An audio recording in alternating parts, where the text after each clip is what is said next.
What if the most photographed pregnancy in modern royal history wasn't real? That's the question detonating right now, and it's not coming from anonymous trolls or shadowy message boards. It's coming straight from a claim that refuses to stay buried. Because according to what's now circulating, this story doesn't begin in a with the royal family and what little was left, frankly, of their own reputations. Last week was mostly sycophancy, who's informed me that she's a bit of a cut and run. Right. Throughout her life, and all her family, her father, this is the race bombshell that Meghan drops that Harry then talks about. Let's watch.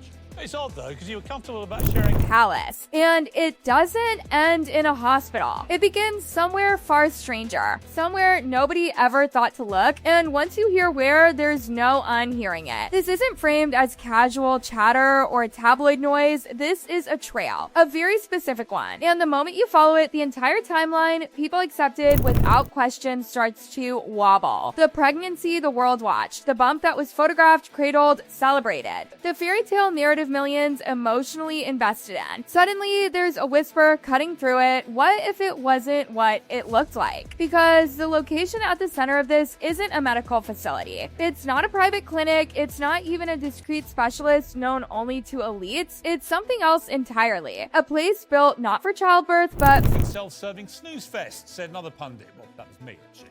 Now, against this deluge of derision, Netflix for illusion. And that's where everything turns. This wasn't some pop-up Halloween costume store. This wasn't a novelty shop or a place you wander into on a whim. This was a professional studio. The kind that works behind the scenes of major film and television productions. The kind whose entire purpose is to make the fake look so real, it survives close-ups, studio lighting, and relentless scrutiny. The kind of place trusted to fool millions of eyes at once. These studios don't mess around. They build bodies. Literal bodies. Hyper-realistic prosthetics designed to move, flex, and behave exactly like the real thing. Scars that look years old. Injuries that make viewers physically recoil. Limbs so convincing actors forget they're wearing them. And yes, pregnancy bellies. Not foam, not props. Precision-engineered pieces designed to pass under brutal camera. To all this, and the world's biggest victims are not the people of Ukraine, or the people battling COVID. Angles and unforgiving lights. And here's the first red flag. You don't just walk into one of these places.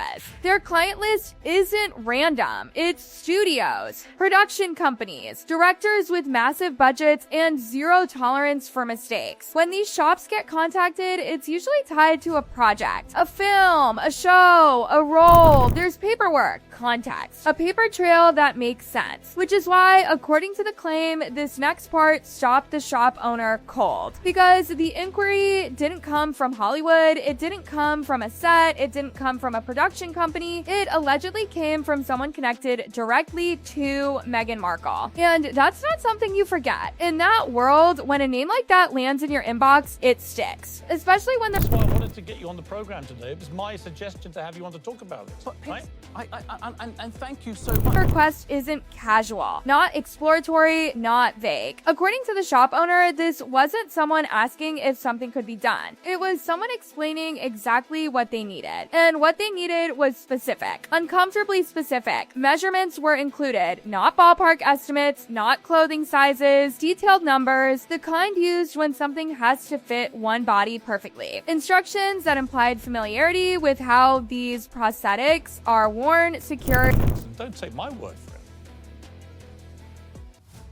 This promise and concealed. Notes that suggested this wasn't a first-time question, but a carefully planned request. The alleged ask? A custom-fitted pregnancy prosthetic. Not off the shelf, not reusable, built for one person. Designed to look natural from every angle, engineered to move the way a real pregnancy moves. The goal, according to the claim, was simple and chilling, indistinguishable from the real thing. Here's where the tone shifts from odd to alarming. Because the shop owner owner reportedly said that in all their years, countless productions, endless strange requests, they had never received something like this from anyone even remotely connected to the royal world. Not once. Film sets? Constantly. Actors? Daily. But this? Completely outside the pattern. And it wasn't just the request itself, it was how informed it was. This wasn't someone guessing. This wasn't a quick Google search job. The instructions allegedly included movement behavior, how it should sit when walking, how it should shift when sitting down, how it needed to look under different lighting conditions, professional level specifications, the kind you'd expect from a production that knows every frame will be examined. Building something like that isn't quick. It takes molds, fittings, adjustments, weeks of work. And whoever sent that request knew it. Which brings us to the question that instantly detonates everything else. Why? Why would someone connected to Meghan Markle need a hyper-realistic pregnancy prosthetic? Why go to a film grade specialist? Why this level of detail? And then there's the most dangerous name in this entire equation, Prince Harry. During the pregnancy, Harry was everywhere. Public appearances, interviews, protective statements. He was presented as the devoted partner, the emotional shield, the man standing firmly beside his wife. So when this allegation surfaces, it forces a question nobody wants to ask out loud, but everyone here is echoing anyway. Where was Harry in all of this? There are only two possibilities, and neither one is safe. Either Harry knew, or he didn't. If he knew, then every interview, every emotional defense, every moment presented to the public carries a different weight. That wouldn't make him a bystander, it would make him part of the illusion. A man standing in front of cameras, speaking from the heart while knowing the full story was something else entirely. And if he didn't know, then that opens a darker door. Because how does someone live day to day with their partner, share a home, share a life, and not notice something like this? What does that say about what was being hidden? About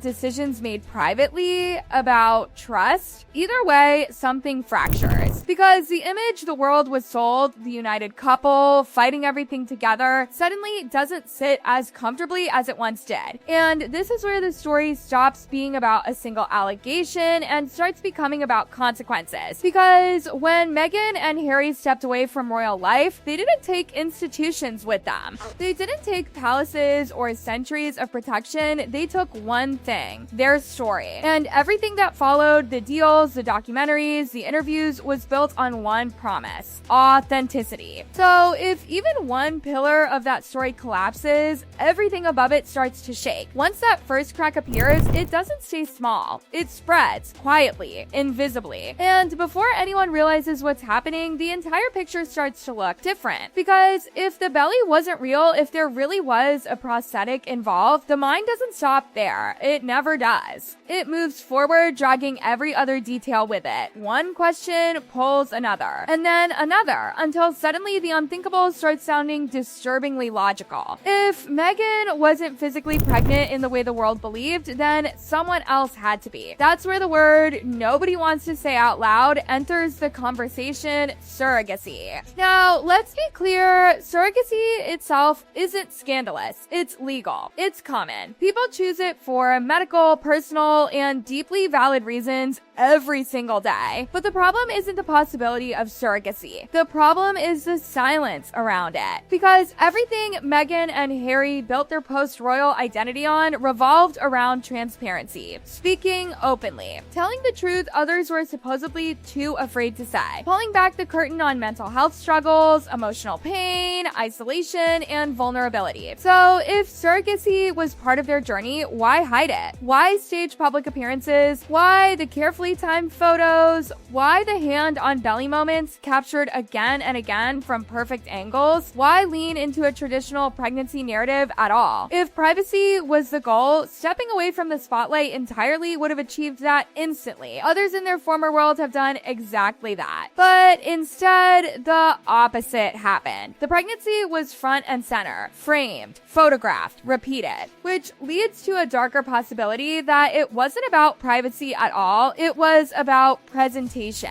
about controlling the image while claiming to reject control, about crafting a story that matched expectations rather than reality. And that's where the contradiction becomes impossible to ignore, because you can't position yourself as the face of authenticity while simultaneously managing perception this tightly. And then there are the children. Archie and Lilibet are real. Their existence is not in question. But if the pregnancy wasn't what it appeared to be, it raises uncomfortable questions about why the truth, whatever it is, was kept hidden. Fear of judgment, fear of backlash, fear that the carefully built narrative wouldn't hold if people knew everything. And once those questions start, they don't stop. Who knew? How many people were involved? Staff, friends, inner circle only? How was consistency maintained in a world where every detail is dissected? Because secrets of this scale don't survive on their own. They require coordination, silence, alignment.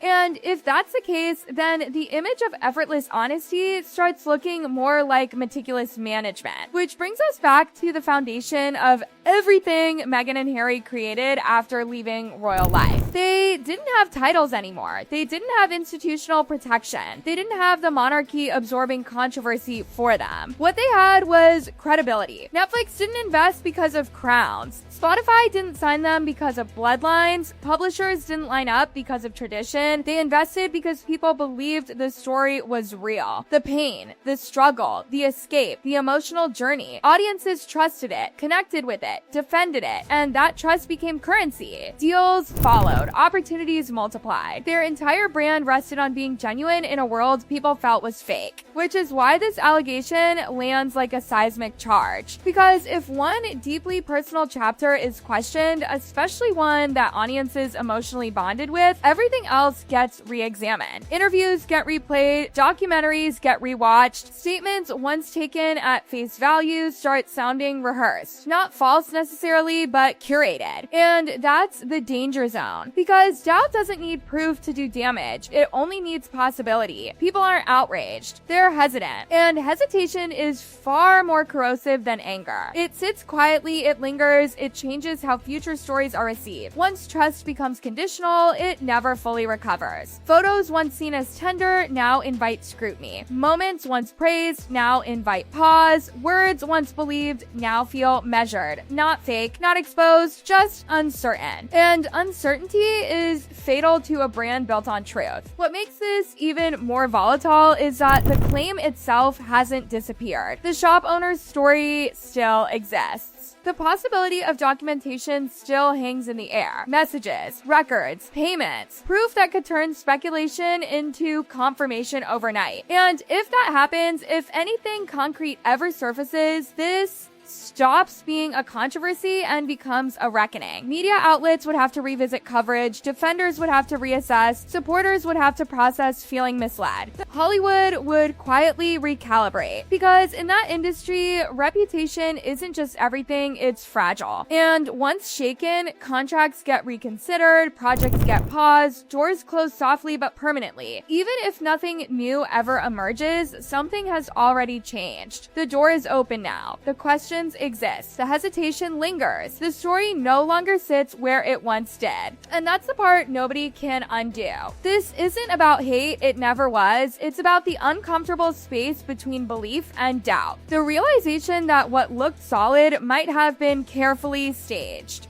That what felt spontaneous might have been engineered. That what was sold as raw reality might have been something else entirely. The fairy tale hasn't collapsed, but it's no longer untouched. And now the world is waiting. Waiting to see if more comes out. Waiting to see if someone speaks. Waiting to see if silence continues. Because this story hasn't ended. It's paused, balanced on the edge between fading away quietly or exploding into something that rewrites everything people thought they knew. Either way, one truth remains unavoidable. The narrative has shifted, the certainty is gone, and there's no going back. And there's no going back. And there's no going back. And there's no